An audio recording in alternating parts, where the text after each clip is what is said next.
It all starts in the middle of a night, with a glowing white horse running around a wheat field, leaving a trail of light. The following morning, a man signals his sons to see the destroyed wheat field. The youngest among them, named John, catches a hedgehog on his way. When he finally arrives, they show him the destroyed field, then place him in charge of the night guard. During John's night watch, he hears the neighing of a horse. He climbs the watchtower to check the source of sound. In a thick fog, he sees a huge white horse. John tries to capture it with a rope, but it flees, dragging him along. He yells that how he will sell it in the town's market while on the ride. After a while, it crashes. The horse falls into a swamp, begins to drown. John quickly saves him using a wheat mill. After saving it, the horse sheds a tear as a sign of appreciation. John is touched by this, and he frees the horse after making it promise never to return or ruin their wheat field. He looks at the destroyed field, realizing he will be punished, and he sleeps in the stable. He wakes up the next morning to meet two black royal horses. He hears a voice in the background and picks up a pitchfork and sees it's a little talking horse and tries to attack, but it reflects back. The little horse reveals that the white horse that John encountered yesterday night is his mother,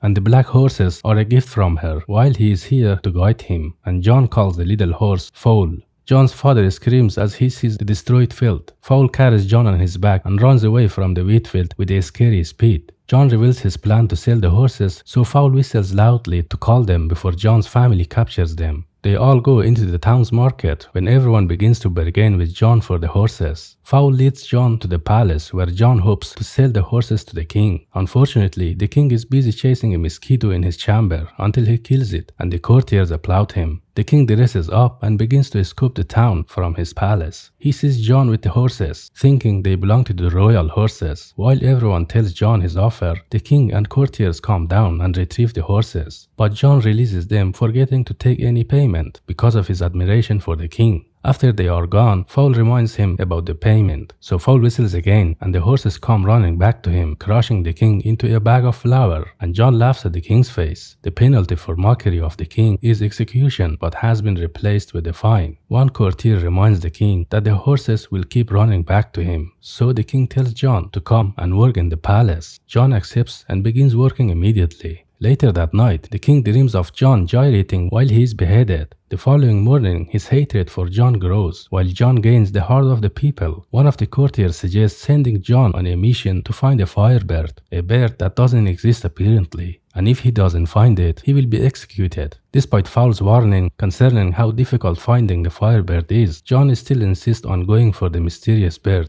They both go into the forest to collect some dream nuts to feed the firebird. Foal stops John from eating it, saying it will make him sleep. Then they go to an oasis in the desert, the house of the firebird. They see a warning indicates the presence of liquid sand, and John throws the dream nuts. After a while, the firebird emerges from the underground and begins feeding on the nuts. The nuts begin to intoxicate the firebird, and Foal goes to sleep after telling John to wake him up when the firebird falls asleep. Unfortunately, the firebird notices them and starts to attack. After a fierce battle and a massive destruction to the landscape, the firebird finally falls asleep and John captures it. The following morning, the firebird is weak and sheds a tear of fire which penetrates into John's boot. John pities the bird and fears it might die, so he frees the bird and lets it escape. While the firebird flies away, it leaves a feather for John. Foal suggests running away because they will be executed if the firebird is not delivered, but John insists on going back. When they get back to the kingdom, the king orders their execution. John intends to prove himself with the firebird's feather, but it doesn't burn anymore. At the point of execution, the feather begins to burn, and the firebird arrives, shining its bright light over the kingdom. The people rejoice with John, and the king is forced to reward him and declare a feast for John's success. John controls the alternation of night and day with the firebird, which frustrates the king and his people around him. The king and his courtiers discuss their next move to eliminate John by sending John as a matchmaker to the heavenly kingdom. Maidens are living there, which many mighty knights have failed.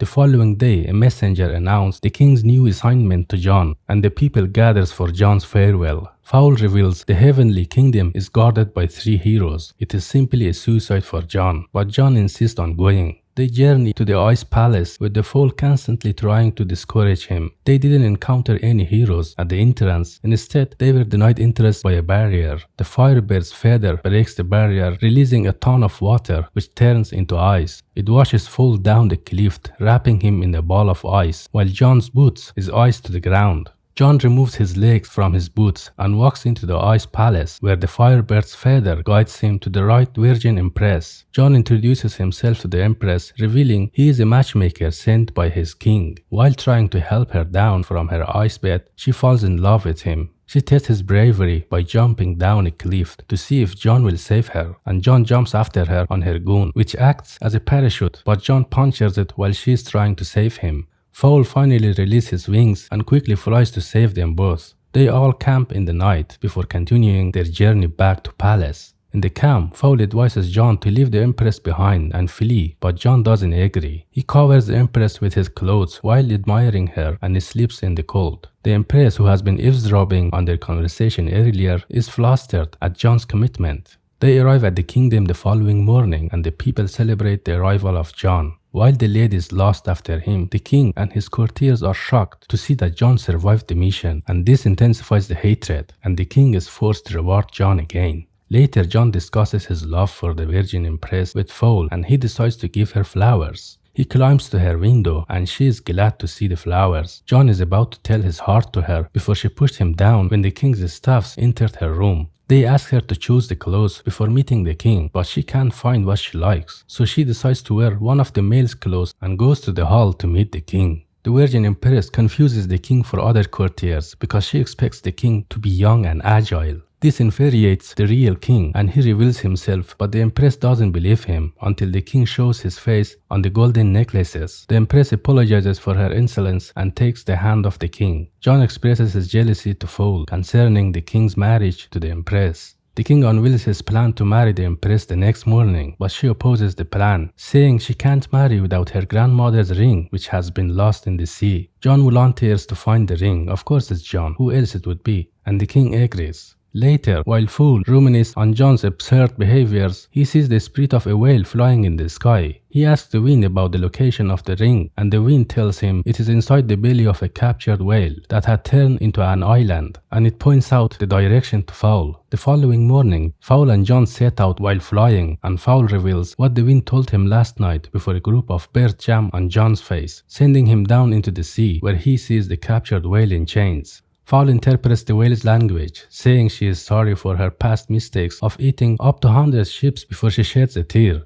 John realizes that she just has to sneeze to break the chains, so John and Fowl ride into the nostril of the whale. Fowl uses the tip of his feathers to tickle the interior of the whale's nose. It causes her to sneeze and break the chains, releasing the trapped ships in the process. Once again, John forgets to collect the ring from the whale, but a crab delivers the ring to John, and they back home. John and Fowl climb up to the Empress window to deliver the ring. Meanwhile, the guards and one of the courtiers watches them throughout the scope. They discover Fowl can talk and calls him a demon. The guards forces their way to the Empress's room to capture John, so the noise wakes the king up and he grabs his gun. He walks up to his window where he sees Fowl and shoots him. It falls down to the ground while John is captured, and his crimes are read by the town's messenger. A chick comes to the Empress door and leads her to where Fowl is. She reveals to Fowl how she told the king about the recipe for eternal youth, which involves boiling 3 large pots of water, ice, and milk. The next day, the courtiers plan to use John to test the recipe first. The Empress reveals that she can cancel the effect of the boiling contents by dropping her grandmother's ring in the water, the firebird's feather in the ice, and the flower of life and death in the boiling milk. And Fowl promises to get the flower. Fowl's wings have been injured by the king, so he has to run to obtain the flower. The king allows John to give his last speech, where he confesses his love to the Empress before he is pushed into the boiling water. The Empress quickly drops her ring into the water and it pushes John out and lands him inside the pot of ice, where the firebird drops its feather and it pumps John out and drops him in the boiling milk, and the Empress awaits Fool's arrival. Meanwhile, the flower tells Fool that whoever plucks her will die, but he doesn't hesitate before he plucks it. The people think John is dead, so they begin to leave. At that moment, Fowl drops the flower inside the milk, and John emerges gracefully from inside of the boiling pot. Seeing this, the king quickly rushes into the boiling water, and he is engulfed by a bubble that takes him up into the sky and never come back. The people rejoice and make John their king. John and the Empress look for Fowl and find him where he is awaiting for death as the flower's words. But the Empress explains that the flowers say to test the courage of the harvester.